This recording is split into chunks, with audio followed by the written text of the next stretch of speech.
मला आणखी काही सांगण्याची आवश्यकता नाही. ठाकरे कुटुंबीय आणि छत्रपती शाहू महाराजांचे ऋणानुबंध हे माझ्या आजोबांपासून आहेत आणि मला आनंद आहे की याही पिढीमध्ये आणि पुढच्याही पिढीमध्ये ते अशीच घनिष्ठ राहतील. आज महाविकास आघाडीतर्फे शाहू महाराजांची उमेदवारी जी जाहीर झालेली आहे, शिवसैनिक पूर्ण ताकदीने महाराजांना विजय केल्याशिवाय राहणार नाही. कारण हा महाराष्ट्राच्या अस्मितेचा प्रश्न आहे, मराठी अस्मितेचा प्रश्न आहे आणि मी महाराजांना तसं वचन दिले, प्रचाराला तर येणारच पण विजयाच्या सभेला पण येणार, नक्कीच येणार. आणि नुसतं एवढं बोलून नाही थांबलेलो, कारण मी माझाही स्वार्थ साधलेला आहे.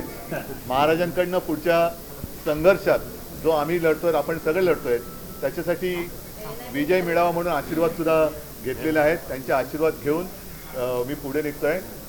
याच्यात लपून ठेवण्याचं काही नाही. जे काय ते आमचं जगजाहीर असतं. आज मला खरंच मनापासून आनंद वाटला.